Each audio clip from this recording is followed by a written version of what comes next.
Olá, bom dia. O meu nome é José Pereira da Silva, sou médico especialista em urologia há mais de 30 anos e com dedicação especial aos problemas de saúde sexual masculina também há mais de 30 anos. Sou diretor clínico da Clínica do Poder. Tenho experiência de tratamento cirúrgico de doenças desta natureza durante muitos anos e, em particular, tentando soluções cirúrgicas durante anos e muitos casos, nomeadamente com a utilização da abordagem Nesbitt, muito em voga no século passado, bem como com a implantação de próteses penianas, também muito em voga no século passado, para tentar superar, pelo menos, as limitações funcionais resultantes da doença de Peyronie. Aprendi e treinei com sumidades famosas como o professor Tom Lu, da Universidade da Califórnia em Los Angeles, na sua delegação de São Francisco, o professor Eduardo Austoni, da Universidade de Milão e outros. Toda esta experiência e convívio permitiu-me concluir que essas práticas cirúrgicas resultam de forma não necessariamente as desejadas. Por conseguinte, raramente aceitáveis e úteis aos pacientes, face ao que é possível conseguir atualmente e face à orientação ética e clínica recomendável contemporânea. Sendo previsível e indesejável quase sempre a sua evolução e resultado ao fim de 3 meses após a intervenção cirúrgica, refiro-me ao Nesbitt, tão badalado. Traz como consequência efetiva acrescentar inflamação à inflamação, destruição de corpos cavernosos que, por sua vez, já se encontravam prejudicados e em sofrimento, sangramento local, claramente prejudicial, e processo cicatricial, médica e cirurgicamente induzido. Exatamente o oposto do desejado e procurado. Parece-me que quase nunca está indicado. O implante da prótese peniana pode dar resposta a necessidades individuais, de casal e sociais, mas só em circunstâncias excepcionais e só quando esgotadas de facto todas as hipóteses de trabalho, de orientação regenerativa e de restabelecimento da homeostase se presentem, é imperativo curar ou pelo menos mitigar a prostatite crónica diagnosticada para ser possível restabelecer a normalidade, pelo menos funcional, e eventualmente reverter processos concomitantes, sem os quais todo outro tipo de intervenção fracassará e geraria o processo de cansaço face a diferentes abordagens e não seria nem será possível sair do quadro clínico presente com resultado positivo. Acresce ainda, e significativamente, que a permanência de prostatite crónica com ou sem exacerbação aguda é fator de risco e de agravamento do processo que se manifesta pela doença de Peyronie. Se gosta do que ouve, clique, por favor, no gosto. A prostatite passou a ser considerada como uma entidade nosológica independente há mais de 100 anos. O processo inflamatório crónico nos órgãos sexuais masculinos tem, via de regra, um caráter difuso, mas o foco patológico principal encontra-se num só órgão, a próstata, da qual o processo inflamatório se espalha para órgãos adjacentes, por exemplo, o pênis, e até para órgãos distantes e destacados, por exemplo, o fígado. Entre os fatores provocadores da doença de Peyronie, podem ser considerados os traumatismos causados por acidentes intempestivos durante o ato sexual, exames instrumentais, manipulações grosseiras, contaminação ascendente a partir da flora genital, estado séptico geral com inflamações no fígado e nas vias biliares, angina, otite, cárie, proctite, endocardite crónica, pneumonia crónica e intoxicações e ainda doença autoimune. Dentre os fatores patogénicos adquiridos, o fator imunológico merece atenção particular. Alterações trófico-degenerativas destrutivas contribuem para que a flora não patogénica e a quase patogénica passe a ser patogénica e responsável pelo desenvolvimento da inflamação devido à larga utilização de fatores como os antibióticos fortes e utilizados indiscriminadamente. A flora quase patogénica, ao penetrar profundamente nos órgãos do sistema urogenital, nomeadamente no pênis, provoca o processo inflamatório, processo indissociável na gênese e desenvolvimento da doença de Peyronie. As inflamações de órgãos sexuais do mesmo paciente podem ser provocadas por um ou vários agentes. Isso é necessário ter em conta a quando da prescrição da medicação. Esta condição mostra ser perfeitamente plausível um nexo causal entre prostatite crónica e doença de Peyronie. Métodos não medicamentosos, muitas vezes, não só representam uma alternativa aos métodos medicamentosos, como possuem grandes vantagens, como métodos de regulação funcional, simultaneamente. Foi demonstrada a eficácia de combinação de vários métodos fisioterapêuticos com a terapia farmacológica. Graças ao efeito multinível e multicomponente da radiação laser de baixa intensidade, capaz de normalizar o metabolismo e a circulação sanguínea, a utilização do laser no tratamento de doenças do foro urológico faz aumentar a eficácia das restantes terapêuticas. A melhoria considerável dos fluxos linfático e sanguíneo na área irradiada, o que permite diminuir as doses de medicamentos administrados. Acresce que durante o processo clínico, para além de tentar curar e superar a situação clínica bem definida que motiva a vinda do paciente à consulta, desenvolvem-se esforços em parceria com cada um dos pacientes no sentido de tentar prevenir e superar outras situações autónomas ou associadas que se identifiquem presentes. A doença de Peyronie tem causa desconhecida. A hipótese de resultar de um mecanismo autoimune tem vindo a ganhar relevo, podendo até ter mais do que uma causa. Independentemente da causa e do fator desencadeante, a doença de Peyronie decorre em 4 fases conhecidas que são, em primeiro lugar, a fase inflamatória, à qual se segue uma fase de atrofia que se prolonga pela fase de fibrose, vindo a terminar em esclerose.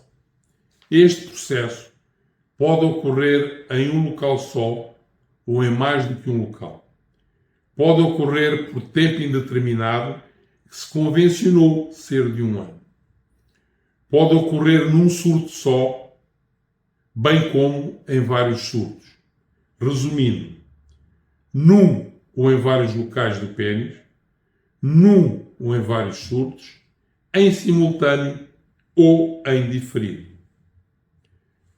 face à complexidade, variabilidade e imprevisibilidade da evolução desta doença, podendo estar associada e agravada pela presença de prostatite crónica, que é uma doença infecciosa e inflamatória da próstata, que se situa na zona pélvica, entre os dois pilares do pênis e justaposta a estes, facilitando a difusão do processo inflamatório de um para o outro dos órgãos, da próstata para o pênis, alterando a conformação e a funcionalidade da túnica albuginea, dos corpos cavernosos, das artérias, dos vasos linfáticos e dos nervos a nível local e não só, trazendo como consequência o agravamento da doença de Peyronie.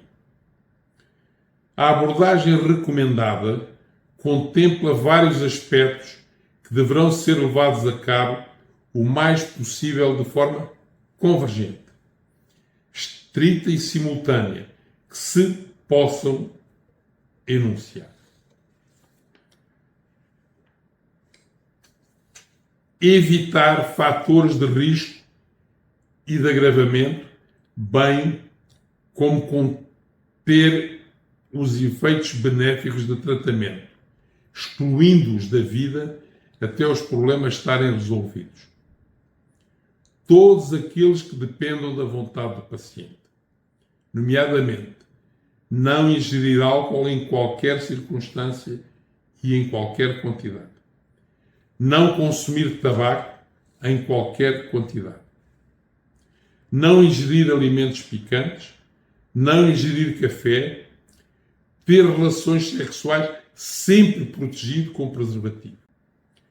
Atuar de forma terapêutica com aplicação externa de raios laser sobre o pênis em toda a sua estrutura, nomeadamente túnica albuginea, corpos cavernosos, artérias, veias, linfáticos e nervos, com ação anti-inflamatória, trófica, de reposição da elasticidade dos tecidos e de estímulo ao desenvolvimento de células embrionárias a partir das suas fases máter e páter, promovendo o desaparecimento do processo inflamatório, a reversão da atrofia e, eventualmente, da fibrose, e até expansão trófica de todos os tecidos e melhoria da circulação sanguínea, linfática, bem como da condução nervosa, não só no local aparentemente afetado, por exemplo, o local da curvatura ou onde se sente um nódulo, como em toda a sua extensão. Pois, por um lado, não sabemos quanta extensão do pênis está afetada ou alterada. Nos planos biofísico, bioquímico e estrutural, estes acompanham e antecedem a alteração morfológica. Sabemos, contudo, que a extensão das lesões prejudica um volume que ronda cerca de 10 vezes a zona morfologicamente alterada. Para o desejado efeito anti-inflamatório, não utilizamos nem os anti-inflamatórios não esteroides, nem os corticoides, pelos seus efeitos nefastos, particularmente em prejuízo do sistema imunitário, com a particularidade de, neste tipo de patologias de natureza crónica e recorrente, a utilização destes fármacos ser tendencialmente continuada e prolongada, e ainda, muito frequentemente, saindo do controle médico por automedicação medicamente induzida, cujo funcionamento apropriado é decisivo para a superação com sucesso das doenças que, neste caso, precisamos vencer. Então, não utilizamos aquilo que já vos disse e utilizamos para o efeito uma combinação de fotobiomodulação com laser durante 15 dias úteis sucessivos, Com início no 6º dia de tratamento, associamos um mecanismo de pressão negativa com controle automático e ainda controle manual pelo próprio paciente e pelo fisioterapeuta que realiza o tratamento. Mecanismo de pressão negativa, vácuo, este, associado a laser, em emissão circular em torno da haste peniana durante 10 dias úteis sucessivos. Se disponível, em simultâneo e no decurso de cada uma das sessões de tratamento é aplicado na haste peniana do paciente um gel de papaína, com efeitos úteis e complementares no tratamento da doença de Peyronie, nomeadamente a melhoria da microcirculação nos tecidos e da elasticidade da pele, melhoria do fluxo sanguíneo e linfático, eliminação da dor na zona de deformação. O medicamento é caracterizado por uma atividade proteolítica elevada, é utilizado para reduzir reações inflamatórias e estimula a destruição de massas proteicas não viáveis e, ao mesmo tempo, é segura para tecidos viáveis, devido à presença de inibidores da protease. Atuar sobre a próstata, direta e indiretamente, promovendo não só a cura da infecção, como o desaparecimento do processo inflamatório, objetivo válido e muito importante por si mesmo, e válido também pela necessidade de remover a fonte de disseminação do processo inflamatório, que afeta negativamente os corpos cavernosos, a túnica albuginea, a uretra, procurando-se exatamente o efeito oposto. A massagem prostática tem como efeito a ativação da estrutura muscular da próstata, a expressão de zonas de acumulação de sêmen e bactérias líquido purulento misturado ou não com sangue, para tornar mais rápido o processo de esvaziamento desses fluidos nefastos, pela desobstrução de canais ejaculatórios, beneficiando da diminuição da espessura das suas paredes pela ação anti-inflamatória do laser e aumentando a circulação e drenagem dos fluidos. Porque é desconhecida a causa da doença de Peyronie, porque são conhecidas as consequências da prostatite sobre os órgãos, sistemas e funções em todo o organismo, porque o organismo funciona como o todo que é. Tendo em conta a influência conhecida e a possível do sistema imunitário sobre os processos de doença e de cura, aplica-se o tratamento de forma a influenciar, por fotobiomodulação com laser, o organismo como um todo. Não nos limitamos a atuar exclusivamente sobre a zona morfologicamente alterada. Explica-se, de forma necessariamente limitada, como é possível aceder com o laser aos órgãos e tecidos que queremos reabilitar, que são toda a estrutura do pênis, a próstata, órgãos reguladores da imunidade, o sistema imunitário, em particular timo, baço e intestino. Para alcançar estes diferentes tecidos e órgãos, que por sua vez têm a localização diversa no corpo, podemos fazer incidir o laser sobre cada um deles por duas vias. Em alguns casos, por uma só, no caso do intestino. Aplicando no enfiamento direto do órgão a beneficiar. E aplicando sobre artérias principais, de forma a que os fotões do laser ligados à hemoglobina do sangue percorram a rede arterial até atingir os órgãos de interesse, funcionando assim os vasos sanguíneos como se fossem fibras ópticas. No caso do intestino, esta é a forma única de o beneficiar. Porque não é conhecida a causa da doença de Peyronie, ela não tem cura. pelo menos para já. Porque são conhecidos pelo menos alguns dos processos que decorrem na doença, nomeadamente inflamação, atrofia, fibrose e esclerose, com resultantes de distrofia e prejuízos funcionais nas funções urinária e sexual, mostra-se possível tratar, mitigando os prejuízos e até fazendo-os retroceder e aparentemente estabilizar. É fundamental trabalhar em equipe, na qual o paciente é o primeiro interessado. O médico e toda a equipe da clínica funcionam coordenadamente para benefício do paciente, do casal e de todos os envolvidos. Marque consulta, não se deixe ficar. Estou a propor a criação de um Serviço Nacional de Medicina Laser transversal às especialidades e às valências. Muito obrigado por me ter ouvido e até ao próximo vídeo.